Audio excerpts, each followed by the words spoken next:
December 18, 1944. The Hurtgen forest along the German-Belgian border lay shrouded in morning mist, its frozen ground littered with abandoned equipment and the detritus of 3 months of brutal woodland fighting. American observation posts reported unusual silence from German positions across a narrow valley, punctuated only by the distant rumble of artillery fire several kilometers to the south. The soldiers of the 2nd Infantry Division had grown accustomed to this eerie quiet, the kind that preceded either withdrawal or ambush. What none of them knew was that one man was about to transform this frozen stillness into his personal hunting ground, using a technique so audacious that decades later, military tacticians would still debate whether it was brilliant improvisation or calculated madness. Before we dive into this story, make sure to subscribe to the channel and tell me in the comments where you are watching from.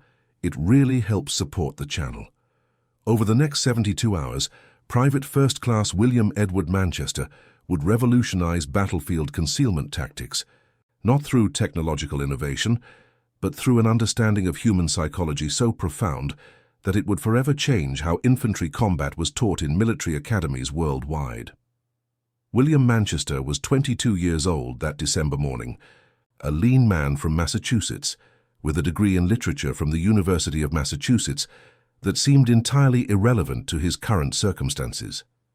He had joined the Army in 1942, motivated less by patriotism than by a desire to escape the suffocating expectations of his academic family.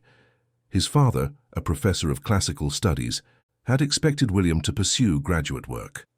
Instead, William found himself in the frozen forests of Europe, assigned to the 2nd Battalion as a scout sniper, a role that demanded patience, observation, and an almost theatrical understanding of human behavior. Manchester's commanding officer, Captain Robert Hayes, had noticed something unusual about the young soldier during training exercises in England. While other recruits focused on marksmanship and fieldcraft, Manchester studied the psychology of observation itself. He once spent an entire afternoon explaining to Hayes how human vision was drawn to movement and contrast, how the eye naturally tracked certain patterns while dismissing others as background noise. Hayes, a practical man from Iowa farm country, had initially dismissed this as intellectual pretension. 3 months in the Hurtgen forest had changed his assessment entirely. The German forces occupying the opposite ridge belonged to the 275th Infantry Division, a unit that had been reinforced with veterans from the Eastern Front. These were not the inexperienced conscripts that American forces had encountered in France. These men understood winter warfare, understood concealment, and most importantly, understood patience. Their positions were expertly camouflaged, their firing patterns disciplined and unpredictable. American casualties in the sector had been mounting steadily, not from massed assaults, but from the constant attrition of snipers, mortar observers, and machine gun teams that seemed able to identify and eliminate any American position within hours of its establishment. Manchester had been observing German patterns for 2 weeks, filling a notebook with sketches and observations that his fellow soldiers found incomprehensible. He noted that German observers changed positions at irregular intervals, never establishing predictable routines. He documented how they used the natural contours of the land, positioning themselves where American counter-snipers would be looking into morning sun or afternoon glare. Most significantly, he noted that German soldiers had learned to ignore certain categories of stillness, particularly the shapes of casualties that littered the no-man's land between the lines. The catalyst for Manchester's plan came on December 17th, when a dawn patrol from Company F ran into a German reconnaissance team in the valley between the ridge lines. The brief engagement left 2 Americans and 3 German soldiers motionless in the snow, roughly 150 meters from the American lines and 200 meters from the German positions. Throughout that day, Manchester watched through his scope as German observers scanned the valley repeatedly, their attention moving across the fallen men without pause, dismissing them as irrelevant to current tactical concerns. That evening, Manchester approached Captain Hayes with a proposal that the officer initially rejected as suicidal. Manchester wanted to move into the no-man's land before dawn, position himself among the casualties, and remain there for as long as necessary to identify and eliminate German observation posts, sniper positions, and command elements. Hayes pointed out the obvious problems with this plan. Manchester would be exposed to fire from both sides, unable to move for hours at a time in sub-freezing temperatures, with no support and no reliable way to withdraw if his position was compromised. Manchester countered each objection with unsettling calm. He had already studied the German observation patterns and identified dead angles in their coverage. He had calculated that the extreme cold, while dangerous, would reduce his thermal signature and suppress scent that might alert German patrols. Most importantly, he argued that human psychology worked in his favor. The German soldiers had been trained to ignore the dead, to focus their attention on threats and movement. A motionless form among other motionless forms would become functionally invisible, not because it could not be seen, but because the observer's mind would categorize it as irrelevant information. Hayes remained skeptical, but recognized that conventional tactics were failing in this sector. American casualties were unsustainable, and Divisional Command was considering a costly assault to clear the German positions. If Manchester's unconventional approach could provide actionable intelligence about German positions, it might save dozens of lives. Hayes gave conditional approval with the understanding that Manchester would withdraw immediately if his position was compromised. December 18th arrived with the temperature at -8 degrees Celsius. Manchester prepared with meticulous attention to detail. He wore winter camouflage treated with a mixture of snow, mud, and pine sap to eliminate any artificial whiteness. Over this, he wore the outer garment of a deceased German soldier, reasoning that if he was observed at close range, the silhouette needed to read as ambiguous. His M1903 Springfield rifle was wrapped in torn fabric to break up its outline, and he carried minimal ammunition, just 30 rounds, because excess weight would affect how naturally he settled into position. At 0400 hours, while darkness still provided cover, Manchester crawled into the valley. The movement took him 45 minutes to cover ground he could have walked across in 5. He positioned himself near a cluster of 4 bodies, American and German intermixed, at a point where the natural fall of the terrain created a slight depression. This position offered him a clear line of sight to the German ridge, while keeping him below the horizontal plane, where most observers naturally focused their attention. As dawn broke across the forest, Manchester settled into absolute stillness. This was not simply the patient waiting of a typical sniper hide. Manchester had to become indistinguishable from the dead around him. His breathing became shallow and irregular, mimicking the subtle movements of fabric settling in the wind. His hands remained motionless for hours at a time. Most critically, his eyes, which he kept mostly closed, moved in slow tracking patterns that never locked onto any single point, avoiding the focused gaze that experienced soldiers could sometimes sense. The first German soldier Manchester observed was a forward observer, identifiable by the radio antenna barely visible at his position and the way he periodically raised field glasses to scan the American lines. Manchester noted the position in his mental map, but did not fire. Patience was essential. A single shot would reveal him, and he needed to understand the complete network of German positions before taking any action. Throughout the morning, Manchester catalogued what he saw. A machine gun position was cunningly concealed in a fallen tree, approximately 230 meters to his northwest. A mortar observer occupied a rocky outcrop 260 meters to his northeast. German soldiers moved between positions, using a communication trench that was nearly invisible from the American lines, but clearly visible from Manchester's lateral perspective. Most significantly, Manchester identified what appeared to be a company command post in a reinforced bunker, approximately 300 meters distant, recognizable by the frequency of messenger traffic. By noon, Manchester had been motionless in sub-freezing temperatures for 8 hours. His extremities had passed through cold into a state of numbness that concerned him, but his core remained stable and his mind stayed sharp. He had identified 17 distinct German positions, far more than American intelligence had suspected. He had also observed something that would prove tactically significant. The German soldiers in this sector operated on a strict rotation schedule, with position changes occurring precisely at 1200 hours and again at 1800 hours. At 1300 hours, Manchester took his first shot. The target was a German sergeant who had emerged from a command bunker and stood in partial cover, field glasses raised toward the American lines. The range was 280 meters, with a slight crosswind from the northeast. Manchester adjusted his aim, released half a breath, and squeezed the trigger with the same deliberate pressure he had been taught during training. The sergeant collapsed instantly. The reaction from German positions was exactly what Manchester had calculated. Soldiers ducked into cover, scanning for muzzle flash or movement along the American ridgeline. Several began returning fire toward the American positions, clearly believing the shot had originated from there. Not one German observer looked toward the valley floor where Manchester lay motionless among the dead.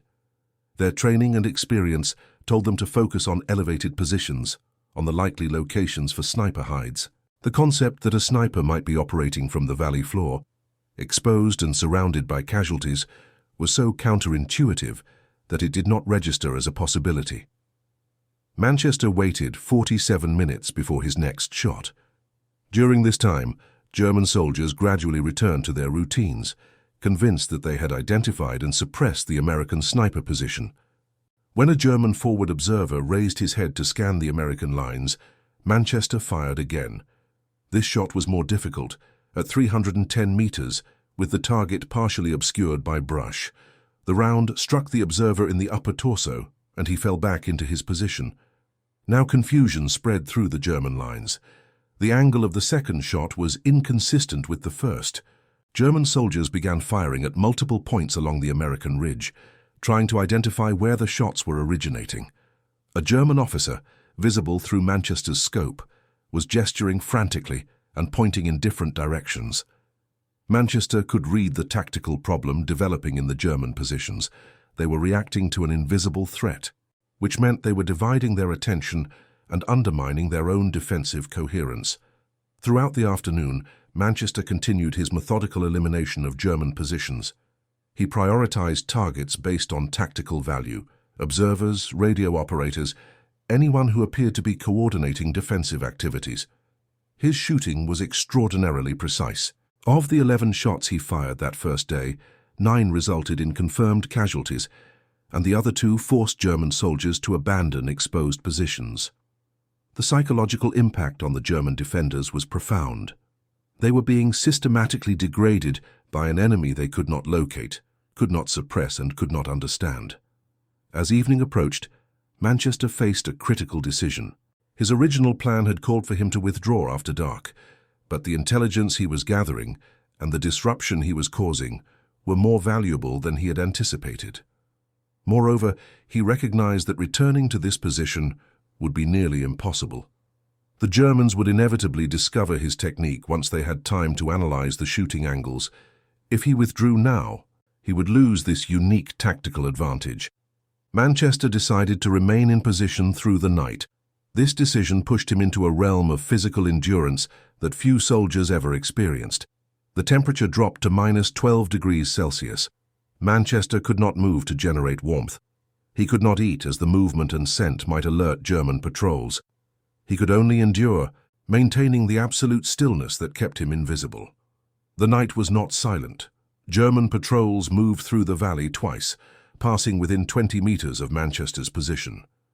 Each time, Manchester controlled his breathing to the point where his chest movements were imperceptible beneath his outer garments. He kept his eyes closed, knowing that even in darkness, the human mind could sometimes register the sensation of being watched. The patrols moved past, their attention focused on threats, not on the dead. Dawn on December 19th found Manchester still in position, though his physical condition was deteriorating. He had been motionless in freezing temperatures for 24 hours. His water had frozen solid. His fingers, when he cautiously tested them, moved with painful slowness. But his position remained secure, and the German defenders had no idea he was there. The second day followed the pattern of the first, but with a crucial difference. The German defenders were now expecting sniper fire, which made them more cautious, but also more predictable. They moved more quickly between positions, spent less time observing, and generally reduced their exposure. This should have made Manchester's task more difficult, but his understanding of human psychology gave him an advantage. Soldiers who were afraid tended to rush, and rushed movements created exposure. The Germans were now making mistakes driven by fear of an enemy they could not see. Manchester adjusted his targeting priorities. Instead of taking every available shot, he fired only when he could achieve maximum psychological impact. He shot a German soldier who was carrying ammunition to a machine gun position, forcing the Germans to either abandon that position or send another runner across exposed ground. He eliminated a radio operator who had become careless in his haste to re-establish communication after his predecessor was taken down. Each shot was calculated not just for its immediate tactical effect, but for how it would shape German behavior. By mid-afternoon of the second day, Manchester had fired 19 additional rounds. The German defensive position was disintegrating. Soldiers who had held their posts with disciplined courage for months were now refusing to expose themselves. Command and control were breaking down because officers and non-commissioned officers who tried to restore order by moving between positions made themselves targets. The German commander, recognizing that his position had become untenable, began preparing a withdrawal to secondary defensive positions approximately 1 kilometer to the east. Manchester observed the withdrawal preparations through his scope. Under normal circumstances, a tactical withdrawal could be executed with minimal casualties if properly coordinated. But the German soldiers in this sector were psychologically compromised. They bunched together for mutual security, moved too quickly, and failed to maintain proper intervals. When the withdrawal began at 1800 hours, it was not the orderly tactical movement of a trained unit, but something closer to a rout. Captain Hayes, observing the German withdrawal from the American lines, immediately recognized the opportunity. He ordered Company F to advance and occupy the abandoned German positions before enemy artillery could contest the movement. The advance encountered minimal resistance. American forces occupied in 3 hours what they had been unable to take in 3 weeks of conventional fighting. The cost was 4 Americans wounded, none seriously. The German unit withdrew with estimated casualties of 37 personnel over 2 days, most of them key leaders and specialists, whose loss was strategically devastating. Manchester waited until American forces had secured the German ridge before revealing his position. When he finally stood after 48 hours of near-total immobility, his legs would not support him. Soldiers from Company F had to carry him back to American lines, where medics treated him for severe cold exposure, dehydration, and the beginning stages of hypothermia. His hands were so numb that he could not release his grip on his rifle, and medics had to carefully pry his fingers open. He had lost 7 pounds. His core body temperature was 34 degrees Celsius, well into the danger zone. But Manchester's ordeal was not finished. As he recovered over the next 24 hours, drinking warm broth and gradually regaining feeling in his extremities, intelligence reports revealed that the German withdrawal had created a gap in the enemy defensive line. Divisional Command wanted to exploit this gap before German reserves could fill it. But they faced the same problem that had plagued American operations throughout the Hurtgen Forest campaign. German positions in adjacent sectors were expertly concealed and mutually supporting. Any American advance would face devastating enfilade fire from positions they could not locate. Captain Hayes came to Manchester on the evening of December 20th with a question that was simultaneously a request and a test of character. Would Manchester be willing to repeat his performance? The tactical situation was nearly identical to 2 days prior. German forces occupied another ridgeline, approximately 800 meters to the north. American intelligence had identified perhaps 6 enemy positions. Hayes suspected, based on Manchester's previous observations, that the actual number was probably 3 times that estimate. Manchester's response, as Hayes later recorded in his official report, was simply to ask for 4 hours of sleep and a hot meal.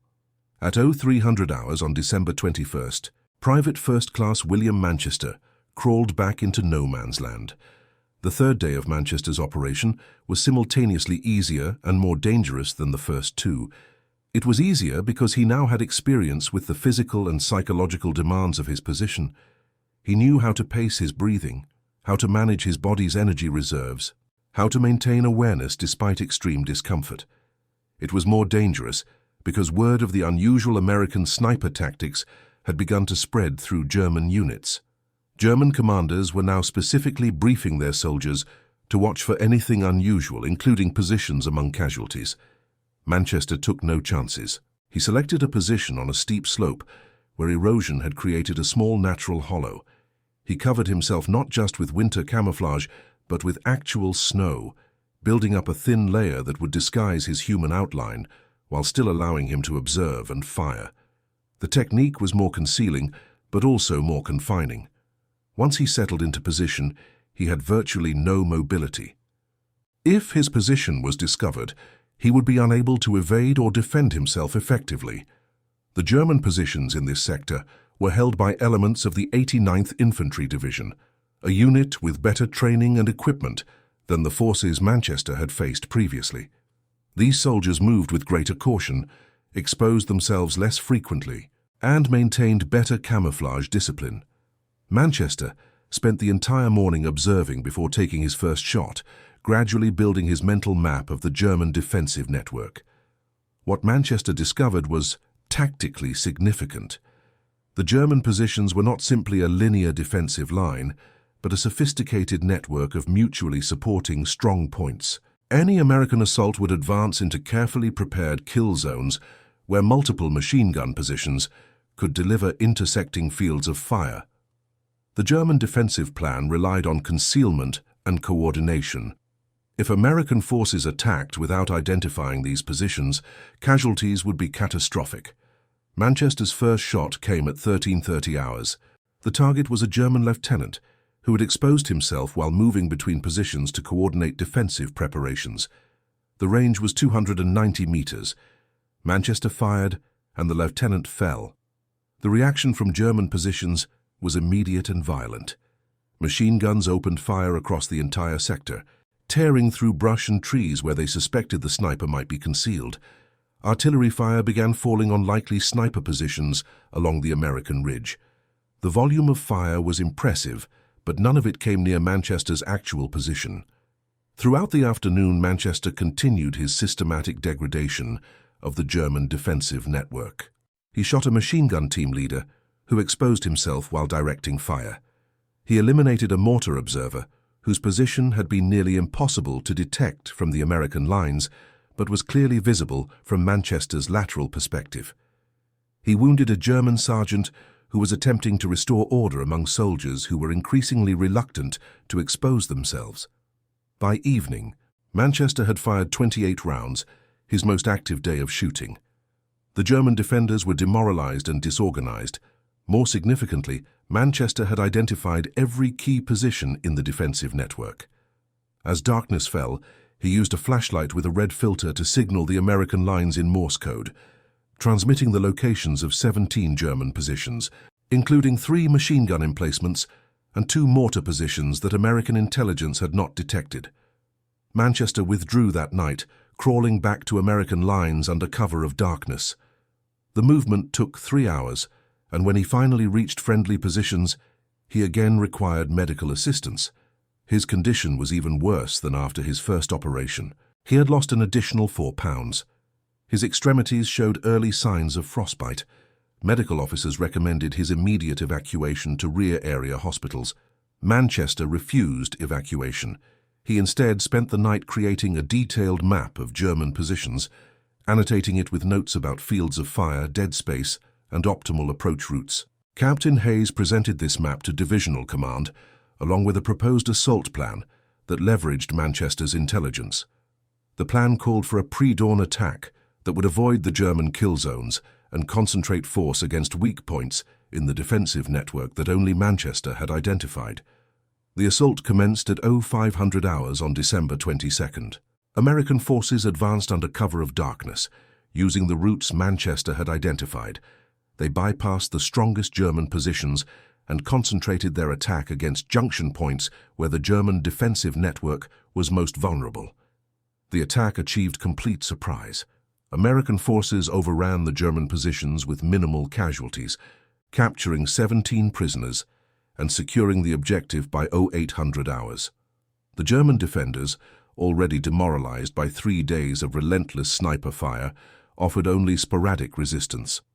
The tactical success of these operations attracted attention far beyond the immediate sector.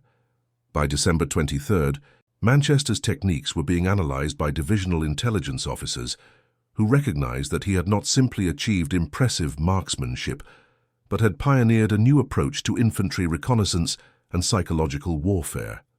His use of enemy psychology, his understanding of human visual processing, and his willingness to endure extreme physical hardship to maintain concealment represented a significant evolution in sniper tactics. Manchester was awarded the Silver Star for his actions during those 3 days in December 1944. The official citation credited him with 68 confirmed casualties and providing intelligence that enabled the successful advance of American forces across a critical sector of the front. But the numbers, impressive as they were, did not fully capture the significance of what Manchester had accomplished. Military analysts who later studied Manchester's operations identified several innovations that would influence infantry tactics for decades. His recognition that human observers naturally categorize static elements as background information led to the development of advanced camouflage techniques that exploited cognitive biases rather than simply matching colors and textures. His understanding that psychological pressure could degrade enemy performance more effectively than physical destruction influenced the development of modern counter-sniper doctrine. Most significantly, his demonstration that extreme patience and physical endurance could compensate for technological disadvantages changed how special operations forces approached long-duration reconnaissance missions. The German forces who faced Manchester during those 3 days experienced something that transcended conventional tactical defeat. They had been confronted with an enemy who operated outside the normal patterns of warfare, who exploited their training and experience against them, and who remained invisible despite being in plain sight. The psychological impact lingered long after the immediate tactical situation resolved. German soldiers in adjacent sectors became reluctant to expose themselves, even when tactical necessity demanded it, fearing invisible snipers who might be lying among the casualties. Captain Hayes wrote in his after-action report that Manchester had achieved what no amount of artillery or air support could have accomplished. He had broken the enemy's will without breaking their physical defenses. He had demonstrated that a single soldier, with proper training, adequate patience, and profound understanding of human psychology, could influence tactical outcomes far beyond what conventional doctrine considered possible. Manchester himself was characteristically modest about his accomplishments. In interviews conducted years after the conflict, he consistently deflected credit, insisting that he had simply applied common sense to problems that others had overthought. He noted that soldiers were trained to focus on threats, and by making himself appear non-threatening, he had exploited a gap in human cognitive processing. He compared his technique to stage magic, where the magician's greatest skill is directing audience attention away from the method and toward the effect. The long-term impact of Manchester's innovations extended well beyond World War II. Modern sniper training incorporates many of the psychological principles he discovered through trial and error in the Hurtgen forest. Special operations forces study his operations as examples of how patience and psychological insight can multiply combat effectiveness. Perhaps most significantly, his demonstration that a single soldier could influence tactical outcomes through unconventional thinking helped inspire the development of special operations as a distinct military discipline. Manchester survived the conflict and returned to Massachusetts, where he completed his graduate education and eventually became a professor of history at Wesleyan University. He rarely spoke about his wartime experiences, except in the most general terms, preferring to focus on the broader historical context of the conflict rather than his personal role. When students occasionally recognized his name from military history texts and asked about his time in the Hurtgen forest, he would typically redirect the conversation toward the experiences of ordinary soldiers, insisting that his own story was exceptional only in the attention it received, not in the courage or sacrifice it represented. Yet those who studied military history recognized that Manchester's 3 days in December 1944 represented something genuinely transformative. He had not simply performed a difficult mission with exceptional skill. He had reconceptualized what was possible in infantry combat, demonstrating that the greatest weapons were often not technological but psychological, and that the most effective tactics were those that exploited the enemy's expectations rather than confronting their strengths. In an era increasingly dominated by mechanized warfare and industrial-scale destruction, Manchester proved that individual ingenuity, properly applied, could still shape the outcome of battles. The frozen valley where Manchester spent those 3 days has long since returned to peaceful forest. The positions he occupied are indistinguishable from the surrounding terrain. The ridgelines where German defenders once maintained their careful watch now host hiking trails and historical markers that describe the broader campaign without mentioning the individual actions that occurred there. Yet, for military professionals who study the evolution of infantry tactics, that small patch of ground represents a significant moment in the history of warfare, a demonstration that even in industrialized, mechanized modern combat, there remained room for the kind of individual genius that had characterized warfare throughout human history. And that concludes our story. If you made it this far, please share your thoughts in the comments. What part of this historical account surprised you most? Do not forget to subscribe for more untold stories from World War II and check out the video on screen for another incredible tale from history. Until next time.